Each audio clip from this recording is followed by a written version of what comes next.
अब हम डेटा की डायमेंशंस को समझेंगे, डेटा की कितनी डायमेंशंस हैं और हर डायमेंशन को बड़ी डिटेल में देखने वाले हैं।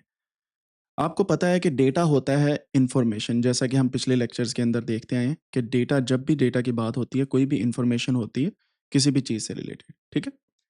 अब ये इन्फॉर्मेशन 4 तरीके से इसको समझा जा सकता है। मतलब अगर आपसे कोई पूछे कि डेटा क्या है और डेटा के अंदर क्या है और डेटा कैसा दिखता है, यानी कि इसके खदोखाल, ठीक है? खदोखाल मीन्स टू से इसकी प्रॉपर्टीज़ या कैरेक्टरिस्टिक्स, यानी कि डेटा की कैरेक्टरिस्टिक्स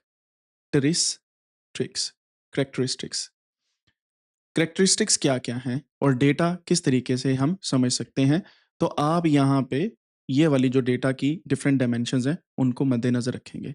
तो सबसे पहली जो डेटा की डायमेंशन है दैट इज़ आपने डेटा को समझ के देखना है कि डेटा के पार्ट्स कौन-कौन से हैं, ठीक है? पार्ट्स की डायमेंशन होती है ये कि डेटा कंपोज़िशन क्या है? इसको बोलते हैं डेटा की कंपोज़िशन। ये आपको मैंने पहले भी बताया था। डेटा की कंपोज़िशन का मतलब ये है कि जब आप डेटा कोई कंसीडर करते हैं, तो वो किन-किन कॉलम्स या रोज़ से मिलके बना है, राइट? तो उसको हम बोलते हैं डेटा की कंपोज़िशन। तो पार्ट्स की जब बात होती है डेटा के पार्ट्स की, उसको बोलते हैं डेटा की कंपोज़िशन। जैसे आपके पास कोई भी एक मोबाइल है, मोबाइल को अगर आप उठा के देखते हैं तो पार्ट्स कौन-कौन से डब्बे के अंदर आते हैं, एक वायर आती है, मोबाइल आता है, मोबाइल का कलर होता है, साथ में बुक्स होती हैं, मल्टीपल अदर चीज़ें होती हैं। यानी कि वो पूरा डब्बा किस चीज़ से बना हुआ है, उसको बोलते हैं डेटा की कंपोज़िशन, ठीक है? कंपोज़िशन मीन्स के पार्ट्स कौन-कौन से हैं। फिर जो डेटा की दूसरी डायमेंशन होती है, इसको बोलते हैं वो पार्ट्स की आगे अपने प्रॉपर्टीज़ बतानी होती हैं। इसको बोलते हैं डिस्ट्रीब्यूशन।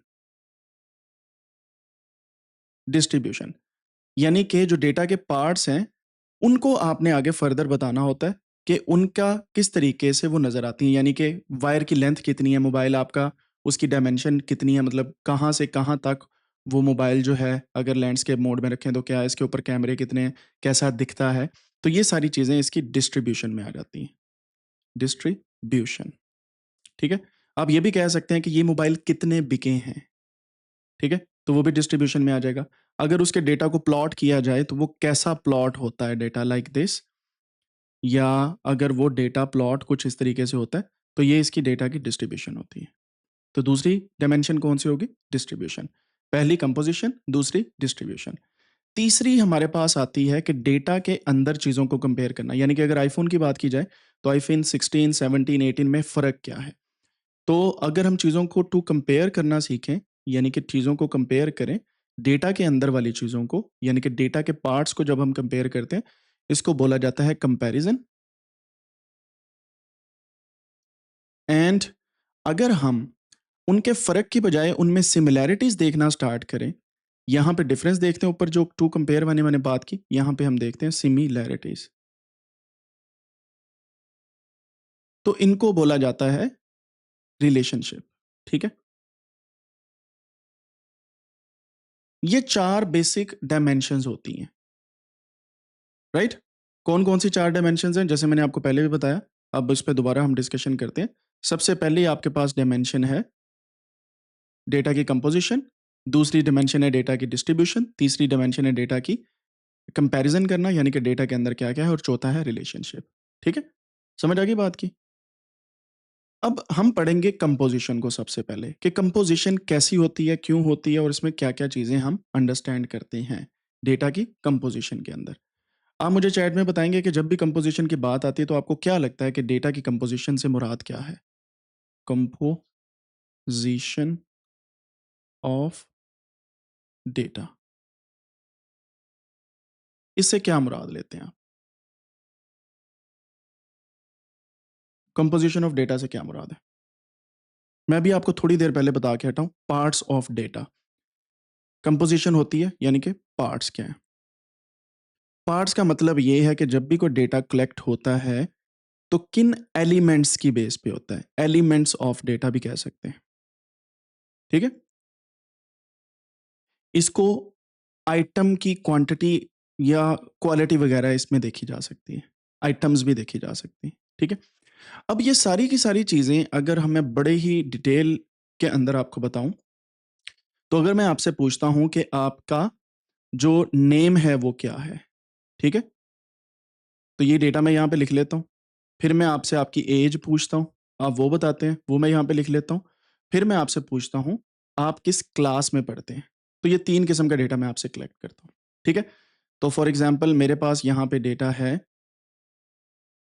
हसन, मैं 3 नाम लिखूंगा यहाँ पे, मोहम्मद, नंबर 3 इज वली, ठीक है। सो ये 3 नेम्स मैंने लिखे हैं। अब इनकी एज देखते हैं। से फॉर एग्जांपल मैं रैंडम एजेस यहाँ पे लिख रहा हूँ। सो फॉर एग्जांपल यहाँ पे लिख देते हैं 10, हसान की लिख देता हूँ मैं 9 और वली की लिख देता हूँ मैं 12। Just I am just giving random numbers, ठीक है। क्लास की बात करते हैं तो ये 5th में है, ये 7th में है, ये 9th में है। I am just giving random number, ठीक है। ये डेटा हमारे पास कलेक्ट हो गया, ठीक है। अब डेटा के एलिमेंट्स से मुराद क्या है? डेटा के एलिमेंट्स से मुराद ये है कि ये जो हमने कलेक्ट की है इंफॉर्मेशन, ये यहाँ से यहाँ तक की, ये सारी इंफॉर्मेशन डेटा कहलाती है। ये सारी इंफॉर्मेशन डेटा कहलाती है। ये जो ऊपर नेम, एज और क्लास आ रही है, ये कॉलम के हेडर्स हैं। यानी कि ऊपर से नीचे जब हम जाते हैं तो ये कॉलम है। जैसे फॉर एग्जांपल अगर मैं यहाँ से ये वाली इंफॉर्मेशन सिर्फ कैप्चर करूँ तो ये कॉलम है, इसको कॉलम कहते हैं। ये दूसरा कॉलम हो गया, ठीक है। तो टोटल इस डेटा में कितने कॉलम हुए? रोहान आप बताएंगे चैट के अंदर।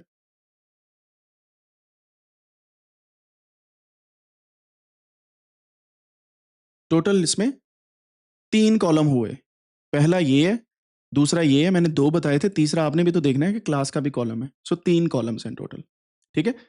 तो इस पूरे डेटा के अंदर 3 कॉलम्स हैं। कॉलम्स का मतलब ये है कि जब डेटा ऊपर से नीचे को फ्लो कर रहा होता है, यानी कि एक स्पेसिफिक इंफॉर्मेशन, यहाँ पे एज की इंफॉर्मेशन है, यहाँ पे नेम की इंफॉर्मेशन है, ये है कॉलम्स। कॉलम्स की समझ आ गई क्या कहते हैं? क्या ख्याल है? कॉलम्स, ठीक है। और अगर मैं इनको वेरिएबल्स भी कहूं तो ये भी गलत नहीं होगा, वेरिएबल्स, ठीक है। वेरिएबल्स का मतलब ये है कि नेम मैंने यहां पे पूछा आपसे, ये इसका हेडर है बाय द वे, कॉलम का सर या कॉलम का नेम, इसको बोलते हैं कॉलम नेम, ठीक है। कॉलम नेम है ये है कॉलम्स 3, और हमारे पास यहां से इंफॉर्मेशन फ्लो कर रही है। अब आप ये देखें कि जब मैं नेम पूछता हूं आपसे तो हसान, मोहम्मद एंड वली, ये 3 नेम है, ये तीनों वेरी कर रहे हैं ना, सेम तो नहीं है। So that is why we can call them variables as well. यानी कि नेम जो है ये एक वेरिएबल है, एज एक वेरिएबल है, क्लास वेरिएबल है। तो हमारे पास कितने वेरिएबल हुए यहाँ पे? 3, ठीक है। और इसी डेटा को अक्सर औकात कुछ इस तरीके से भी लिखा जाता है, एज इज इक्वल टू 9, 10, 12, ठीक है। यहां पे मैं लिखता हूं 10 आपकी क्लास, इसको ऐसे भी लिख सकते हैं 5, 7, 9, ठीक है। तो अब आपको वेरिएबल सही तरीके से समझ आ जाएगा, क्योंकि यूजुअली क्या होता है इनसाइड पाइथन या प्रोग्रामिंग लैंग्वेजेस के अंदर आप इस तरीके से वेरिएबल डिफाइन करते हैं, ठीक है, खुद से। Age is equal to this, class is equal to this. Of course इसके इर्द गिर्द कुछ इस तरीके से ब्रैकेट्स वगैरह आती हैं, वो हम बाद में देखेंगे। तो अगर मैं यहाँ पे इसके साथ ही यहाँ पे नेम भी लिख दूं, name is equal to Hasan, comma Mohammad, comma Wali. तो अब आपको एक चीज समझ आ गई होगी यहाँ पे। अगर देखें तो ये हसान की वैल्यूज हैं सारी की सारी, राइट। ये है मोहम्मद की वैल्यूज सारी की सारी, राइट। और ये है वली की वैल्यू। बात समझ आई? तो ये तीनों की तीनों वैल्यूज को हम किस चीज से सेपरेट कर रहे हैं? अगर आप गौर करें तो इस पूरे डेटा में ये कॉमा जो है ये कॉमन है, ठीक है, ये वाला कॉमा, ठीक है। तो हमारे पास ये जितने भी कॉमे हमने लगाए हैं, अगर हम इनको अलाइन कर दें लाइक दिस, तो ये कॉलम्स ये हमारे पास इस तरीके से आ जाएंगे, ठीक है। ये डेटा ये सारा आ जाएगा हमारे पास हसान का, ये मोहम्मद का, ये वली का, राइट। आप इसको भी कॉलम्स के थ्रू लिख सकते हैं। लेकिन बेसिकली क्या होता है, जब आप डेटा एक रखते हैं तो वेरिएबल को आप ऊपर लिखते हैं, फिर इस तरीके से हॉरिजॉन्टली उसकी वैल्यूज ऐड करते जाते हैं। यानी कि नेम हसान, मोहम्मद, वली, आप इस तरीके से तीनों के नेम लिख देते हैं। एज 9 10 12 आप इस तरीके से लिख देते हैं, क्लास 5 7 9 इस तरीके से लिख देते हैं, ठीक है। सो हो क्या रहा है अब यहाँ पे, इस तरीके से भी नाम लिखे जा सकते हैं, और जो मैंने यहाँ पे लिखा है नेम एज एंड क्लास, आप इस तरीके से भी लिख सकते हैं। जब हम दो वैल्यूज को कॉमा के थ्रू, यानी कि name comma age comma class, जब हम वैल्यूज को कॉमा के थ्रू सेपरेट करते हैं, यानी कि जहां पे कॉलम आना है वहां पे कॉमा लगा देते हैं लाइक दिस, इसको बोलते हैं कॉमा सेपरेटेड वैल्यूज, ठीक है। ये कॉमा सेपरेटेड वैल्यूज होती हैं, और इन वैल्यूज की इंफॉर्मेशन जो है वो हमारे लिए बहुत इंपॉर्टेंट होती है। इसको CSV भी बोला जाता है, डॉट CSV फाइल के अंदर, कॉमा सेपरेटेड वैल्यूज, ठीक है, डॉट CSV, यानी कि कॉमा से हम कॉलम को सेपरेट कर रहे हैं, ये वाला कॉमा, अगर मैं बड़ा ध्यान से लगाऊं तो, ठीक है। कॉमा सेपरेटेड वैल्यू की समझ आ गई आपको, ये किस तरीके से होती हैं। अब आपको समझ आ गई होगी कि ये पूरा डेटा है, कॉलम क्या है ऊपर से नीचे, ठीक है। अब रोज क्या हुई इसमें, फिर रोज हुई, ये हसान की रो है पूरी। रोज का मतलब है एट्रीब्यूट, यानी कि यहाँ पे जो डेटा है वो एक स्पेसिफिक यूनिक आईडी के साथ अटैच है। यूनिक आईडी क्या है, नेम, यानी कि यहाँ पे 9 जो है ये एज हसान की है, क्लास इसकी हसान की 5 है। सो 5 एंड 9 इस तरीके से हम इसको जोड़ते हैं, इसको बोलते हैं रोज या एट्रीब्यूट्स, ठीक है। मैं अभी यहाँ पे आपको समझाता हूँ। जब आप यहाँ से ये वाला डेटा उठाते हैं, इसको बोलते हैं रोज, रो कहते हैं, रो एक, यानी कि कितार, कितार असेंबली में नहीं कितारें बनाते आप सुबह को, क्लास के अंदर जब स्कूल के अंदर आप जाते हैं अक्सर लोग, तो रो होती है, एंड देन आप इसको एट्रीब्यूट भी कह देते हैं, ठीक है, समझ आ गई। सो बेसिकली किसी भी डेटा को लाइन अप करके हम इस तरीके से उसका पूरे का पूरा डेटा निकाल सकते हैं। अच्छा, इसी को अगर हम मैथमेटिकली लिखना चाहें ना, इसी डेटा को, थोड़ा सा एडवांस है लेकिन आपने याद नहीं रखना, सिर्फ देखना है, ठीक है। मैथमेटिकली लिखें, then you can write down like this. For example मैं यहाँ पे हसान लिखता हूँ, यहाँ पे लिखता हूँ मोहम्मद, और यहाँ पे लिखता हूँ वली, देन 9 10 12 5 7 9। इसको हम मैट्रिक्स भी बोलते हैं। मैट्रिक्स का पता है, मैट्रिक्स, कालब, कालब पढ़े होंगे आपने उर्दू के अंदर, अगर पढ़ा है आपने मैथमेटिक तो कालब पढ़ा होगा, वरना मैट्रिक पढ़ा होगा, ये मैट्रिक्स पढ़ा होगा, मैट्रिक्स, ठीक है। मैट्रिक्स क्या होता है, ये एक मैट्रिक्स है। मैट्रिक्स होता है जहां पे एक्स और वाई की वैल्यूज हो, यानी कि एक्स वाई क्या है, एक्स वाई को छोड़े चले, जहां पे आप कॉलम गिने 1 2 3 कॉलम है, रोज गिने 1 2 3, तो इसकी कंपोजिशन क्या हुई इस मैट्रिक्स की, 3/3 की, ऐसे ही है। कंपोजिशन इसकी क्या हुई, 3/3 की, यानी कि 3 कॉलम है 3 रोज है। टोटल इसमें कितना डेटा हुआ, 9 डेटा पॉइंट्स, 3 मल्टीप्लाइड बाय 3 कितना हुआ, 9, ठीक है। 9 डेटा पॉइंट, समझ आ गई बात की। ये एक को हम डेटा पॉइंट बोलेंगे, डेटा पॉइंट, और जो दोनों को जब हम मल्टीप्लाई करेंगे तो हम इसका पूरी डायमेंशन निकालते हैं, इसको हम डायमेंशन ऑफ डेटा कहते हैं। ये जो चीज है ये डायमेंशन ऑफ डेटा है, 3/3, ठीक है। अब अगर मैं आपसे पूछूं इसमें रोज कितनी और कॉलम्स कितने हैं इस एक डायमेंशन के अंदर, तो आप बता सकते हैं ना, यही रोज है यही कॉलम है। सो जो पहली वैल्यू होती है, अगर मैं 3 लिखूं कॉमा 3 लिखूं, ये भी एक डायमेंशन है, बाय ना भी लगाएं तो इट्स फाइन।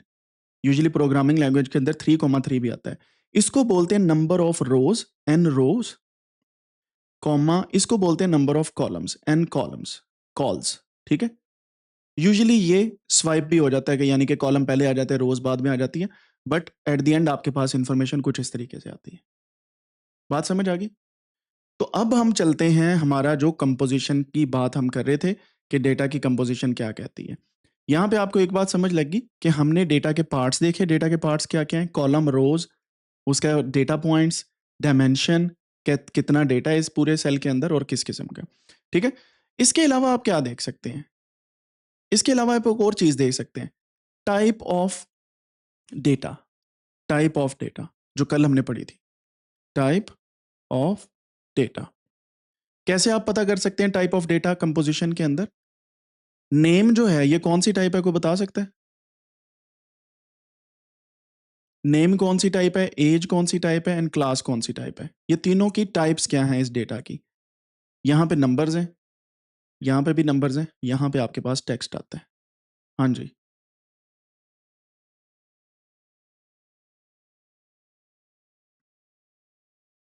नेम्स जो हैं इन्हें हम नॉमिनल डेटा कहते हैं, नॉमिनल, क्योंकि नेम्स हैं, जैसे मैंने आपको बताया था। एज जो है ये है न्यूमेरिक और ये भी न्यूमेरिक है, ठीक है। अब मुझे आपने ये बताना है, ये है तो न्यूमेरिक, मैंने 1 से लेकर 10 तक लिख रहा हूं, क्या हम इसे ऑर्डिनल कह सकते हैं। क्लास है, can we call it ordinal. ये तो हो गया नॉमिनल। ये एज जो है ये न्यूमेरिक है ऑफ कोर्स, ये भी न्यूमेरिक है, लेकिन इसको हम ऑर्डिनल भी कह सकते हैं। उसकी रीजन क्या है, क्योंकि इसमें ऑर्डर है, फर्स्ट क्लास सेकंड क्लास। हम 9 10 की बजाय, यानी कि यहाँ पे मैं 1 2 3 के बजाय फर्स्ट सेकंड थर्ड भी तो लिख सकता हूँ ना, सेम चीज ही है, ठीक है। सो यहाँ पे ऑर्डर है, राइट। न्यूमेरिक जो है एज है, इसको हम क्वांटिटेटिव भी कह सकते हैं, क्वांटिटेटिव डेटा टाइप है, ठीक है, क्वांटिटेटिव है। क्वांटिटेटिव और न्यूमेरिक सेम चीजें होती हैं, ये बात याद रखनी है, ठीक है। समझ आ गई बात की। इसको हम न्यूमेरिक भी कह सकते हैं, ऑर्डिनल भी कह सकते हैं, क्योंकि इसमें ऑर्डर मौजूद है। जो पिछले लेक्चर्स हैं उनको बड़ा दोहराना पड़ेगा आप सबको, फिर आपको अच्छे से समझ आएगी। एलएमएस के ऊपर हर एक चीज़ अवेलेबल है। नेम को हम नॉमिनल कहेंगे। तीनों डेटा टाइप्स हमें पता चल गई यहाँ पे। अब एक और आपसे मैंने बात पूछनी है। एज में जो वैल्यूज हैं वो हैं 9 10 एंड 12, 9 10 एंड 12। क्लास में जो वैल्यूज थी फर्स्ट सेकंड थर्ड, हमने इसको ऑर्डिनल कह दिया। इसको हम क्या कहेंगे, 9 10 एंड 12 को, ये काउंटेबल है एज।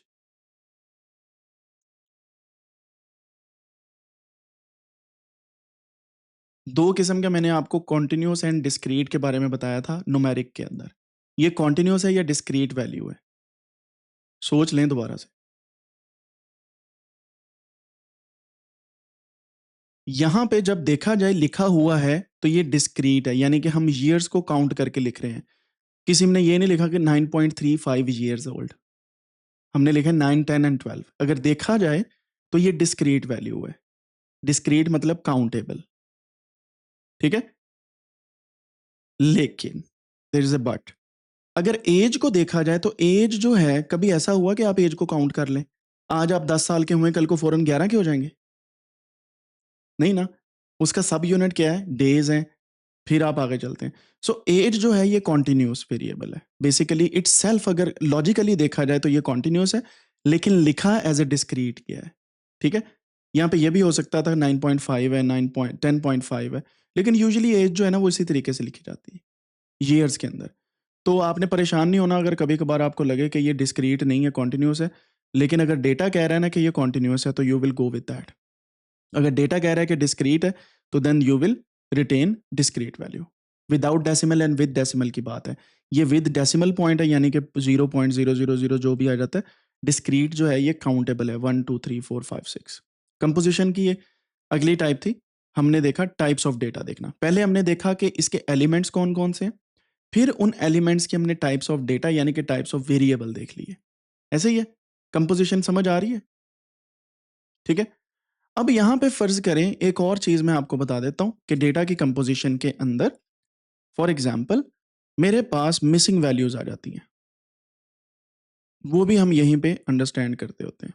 मिसिंग वैल्यूज मतलब ये है कि मैं यहां पे लिखता हूं नेम, एज और क्लास लिखता हूं, और मेरे पास बरीरा का इंफॉर्मेशन मौजूद है, एज की नहीं है, लेकिन क्लास की मेरे पास इंफॉर्मेशन है। से फॉर एग्जांपल मैं यहाँ पे 8th लिख देता हूँ, I am just writing random number. यहाँ पे मेरे पास कोई भी वैल्यू नहीं आई, ठीक है। मीन्स टू से कि मेरे पास ये डेटा ही अवेलेबल नहीं है। इसको हम कहते हैं खाली डब्बा, यानी कि नल वैल्यू, यहाँ पे कुछ नहीं है, ठीक है। और इस एक चीज को हम मिसिंग वैल्यू भी कहते हैं, इसको हम नल वैल्यू भी कहते हैं। ये बहुत इंपॉर्टेंट है डेटा साइंस के अंदर। इसको हम एन ए यानी कि नॉट एप्लीकेबल भी कहते हैं। एन ए एन यानी कि नान भी कह देते हैं इसे। नान से मुराद है not a number, not a number, यानी कि यहाँ पे कुछ भी नहीं है। एन ए भी कह देते हैं, मिसिंग वैल्यूज भी, नल वैल्यूज भी, ब्लैंक्स भी इसे बोला जाता है एक्सेल के अंदर, ब्लैंक्स, ठीक है। तो यहाँ पे इंफॉर्मेशन नहीं। आप ये भी फाइंड आउट करते हैं कि आपके डेटा में मिसिंग वैल्यूज कितनी है। ये भी कंपोजिशन का पार्ट है जो हमने राइट हैंड साइड पे डेटा की डायमेंशन देखी है। ठीक है, मिसिंग वैल्यू समझ आ गई? अच्छा ठीक हो गया, मिसिंग वैल्यू की तो आपको समझ आ गई, बट व्हाट इफ यही मेरे पास डेटा है, राइट? मैं इसे डुप्लीकेट कर लेता हूँ और थोड़ा सा नीचे आ जाते हैं। हम थोड़ा सा एडवांस लेवल पे अब देखें, नोटपैड को भी इस्तेमाल करना शुरू कर दिया हमने। क्या ख्याल है? अच्छा, तो यहाँ पे अगर देखें, मेरे पास ना एज में वैल्यू है, लेकिन वो भला कैसे लिखी हुई है? वली इधर देखें, वो वैल्यू लिखी हुई है 10, मुझे चाहिए 10, दिस इज रॉन्ग। ठीक है, तो इसको बोलते हैं इनकरेक्ट डेटा। वो भी आप इसी के अंदर फाइंड आउट करते हैं कि इनकरेक्ट डेटा कौन सा है कंपोजिशन में। ठीक है, फिर आप क्या करेंगे, उसको करेक्ट करेंगे। यहाँ पे 10 लिखा हुआ है but I need 10 like this, so आप खुद से करेक्ट करते हैं इसको। This is also part of composition, right? यानी कि डेटा कैसा दिखता है, क्यों है, किस तरीके से है, and how you can actually understand the data, ये सब कुछ इस तरीके से आप अंडरस्टैंड कर सकते हैं। ठीक हो गया।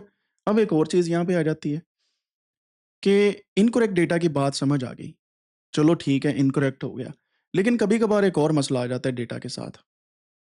वो मसला ये होता है, मैं भी आपको दिखाता हूँ।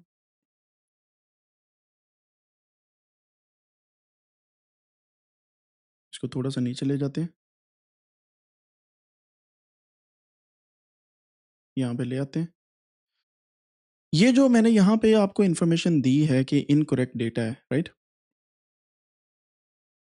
दिस वन, ये भी तो हो सकता है कि यहाँ पे 10 के बजाय यहाँ पे लिखा हो शफीक। ठीक है, या यहाँ पे लिखा आ जाए मोहम्मद। ठीक है, क्यों आ रहा है ये सब कुछ? उसकी रीजन है, उसकी रीजन ये है कि इनका कंप्लीट नेम बरीरा मोहम्मद है। सो एज की बजाय देखे बिना ही यहाँ पे मोहम्मद ऐड हो गया, यानी कि ये डेटा एंट्री रॉन्ग है, रॉन्ग डेटा एंट्री है, टोटली रॉन्ग है, करेक्टेबल नहीं है।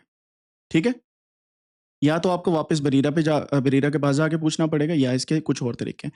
अच्छा, इस रॉन्ग डेटा को हम एनोमली बोलते हैं, एनोमैली, एनोमली डिटेक्शन। ठीक है, एनोमली का मतलब होता है कि अगर कोई चीज रॉन्गली बताई गई है तो उसको आप डिटेक्ट करते हैं डेटा में। तो ये भी डेटा कंपोजिशन का पार्ट होता है, डेटा कंपोजिशन। ठीक हो गया जी? आपको समझ आ गई डेटा कंपोजिशन में क्या क्या है? मैं एक दफ़ा रिपीट कर देता हूँ। मैंने जैसे स्टार्ट में बोला था कि किसी भी डेटा को समझने के लिए आपको 4 डायमेंशन पे जाना पड़ता है। पार्ट्स को समझना है तो कंपोजिशन में जाएँगे, डेटा की डिस्ट्रीब्यूशन को समझना है यानी कि पार्ट्स कैसे डिवाइड हो रहे हैं तो उस पे जाएँगे, और फिर कंपैरिज़न आ जाता है। अगर डेटा के पार्ट्स को आप कंपेयर करते हैं आपस में, अगर उसकी सिमिलैरिटी देखनी है डिफरेंट वेरिएबल्स की या कॉलम्स की, then you go towards relationship. यहाँ तक ओके? रिलेशनशिप की भी आपको समझ आ गई होगी, पार्ट्स की भी समझ आ गई होगी, राइट? ओके। अब यहाँ पे हमने देखा था फिर कंपोजिशन ऑफ डेटा, इसको हम पढ़ रहे हैं। आप कंपोजिशन ऑफ डेटा में पार्ट्स देखे, एलिमेंट्स एंड आइटम्स देखी। यहाँ पे हमने नेम, एज एंड क्लास देखी। नेम के अंदर हमने देखा कि ये एक किस्म का डेटा है, रो क्या होती है, कॉलम क्या होते हैं, वेरिएबल क्या होते हैं, हमने इसको समझा। एंड देन वी डिसाइडेड कि डेटा एक ही तरह से नहीं दिखा जाता, डेटा के मल्टीपल तरीके हो सकते हैं डेटा को समझने के लिए, लाइक दिस वन। हमने कॉमा के थ्रू लिखा, फिर हमने यहाँ पे कॉमा सेपरेटेड वैल्यूज क्या होती हैं उनको समझा, and then we looked into data types. Types of data के अंदर हमने देखा कि नॉमिनल क्या है, ऑर्डिनल क्या है, एंड न्यूमेरिक वैल्यूज कौन कौन सी हैं। इनको समझने के बाद हमें अंदाजा हुआ कि भाई डेटा को कंपोजिशन के अंदर ये सब कुछ हमने देख रहे हैं। फिर हमने देखा कि मिसिंग वैल्यूज एक बहुत बड़ा पार्ट होता है फॉर डेटा अंडरस्टैंडिंग। तो हम मिसिंग वैल्यूज को देख रहे हैं, जो यहाँ पे अक्सर का डैश भी लगा सकते हैं, यहाँ पे कुछ भी नहीं भी हो सकता, सवालिया निशान भी हो सकता है। It depends on the software जो आप यूज़ करते हैं। मिसिंग वैल्यूज़ के नेम है नल वैल्यूज़, NaN, Na। फिर आपके पास इसको बोलते हैं नॉट अ नंबर, इसको बोलते हैं नॉट एप्लीकेबल, इसको कहते हैं नल वैल्यू। फिर ब्लैंक्स भी से कहा जाता है। फिर इनकरेक्ट डेटा आ जाता है, फिर इनोमली आ जाती है, जो डेटा करेक्ट ही नहीं हो सकता, उसको हम क्या करेंगे, राइट? तो ये सारे का सारी चीज़ें आप अंडरस्टैंड करते हैं डेटा की कंपोजिशन के अंदर, राइट? सो डेटा की कंपोजिशन की समझ आ गई आपको क्या होती है? ठीक है? अब आपने क्या करना है, कोई भी एक डेटा जो है उसे फाइंड आउट करना है आपने, किसी भी एक डेटा को इस वीक के अंदर, और उस डेटा की कंपोज़िशन के बारे में एक रिपोर्ट बनानी है 1 पेज पे। वो आपका अपना नोटबुक भी हो सकता है, वो आपका कोई भी नोटपैड हो सकता है, और डिफरेंट अदर चीज़ें भी हो सकती हैं, ठीक है? इसकी मैं एग्ज़ाम्पल आपको अभी दिखा देता हूँ, जो आपका टास्क है, ताकि आपके लिए ईज़ी हो इसको समझना। सो काम ये है आपका, जैसे मैंने कल आपको बताया था, आपने कोई भी डेटा लेना है, जैसे फॉर एग्ज़ाम्पल मैं यहाँ पे kaggle डॉट कॉम पे जाता हूँ। By the way kaggle dot com एक वेबसाइट है, इसका अगर आप अकाउंट बना लेंगे तो it's it's nice for you, क्योंकि ये बहुत ही इम्पोर्टेंट वेबसाइट है। मैं इसमें साइन इन करता हूँ। साइन इन करने के बाद आप देखेंगे कि यहाँ पे मल्टीपल डेटा सेट्स हैं, और अगर आप मेरा नाम यहाँ पे सर्च करेंगे,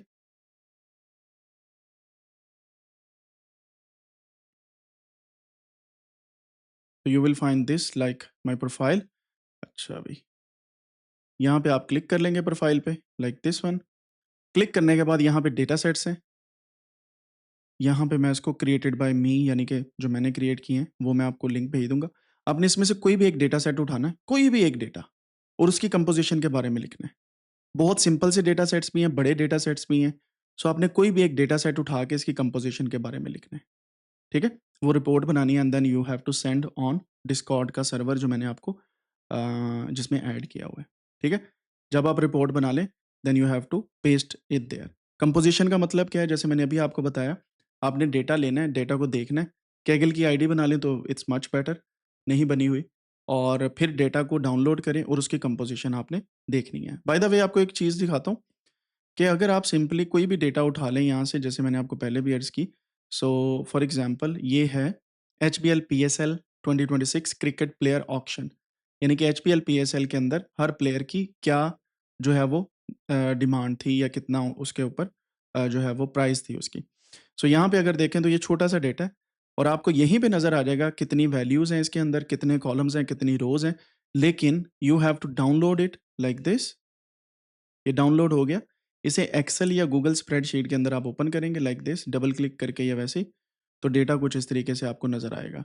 एंड ऑफ कोर्स यहाँ पे काफ़ी ज़्यादा इश्यूज़ हैं। उसकी रीज़न ये है कि ये उर्दू में नाम लिखे हैं और मेरे पास फ़ॉन्ट नहीं है इसका available. So you don't need to worry about, English वाले नाम भी पड़े हुए हैं, ठीक है? और ये प्राइस भी पड़ी हुई है। सो आप यहाँ से इन 2 कॉलम्स को भी देख सकते हैं सिंपली, ठीक है? अगर आप एक्सेल नहीं है आपके पास, तो इसका एक और तरीका भी है। आपने यहीं पे डेटा को से देख लेना है। ये देखें, ये कॉलम्स एंड रोज़ आ रही हैं, यहीं पे आपने देख लेना है, ठीक है? कोई बड़ा डेटा सेट नहीं है, बहुत छोटा डेटा सेट है, and this is how you can actually find out. बल्कि इसी डेटा सेट के ऊपर आप अगर कंपोज़िशन की रिपोर्ट बना लेंगे, तो ये आपके लिए ईज़ी है। अगर कोई और डेटा सेट आप देखना चाहते हैं, तो आप उस पे भी बना सकते हैं। Right, okay.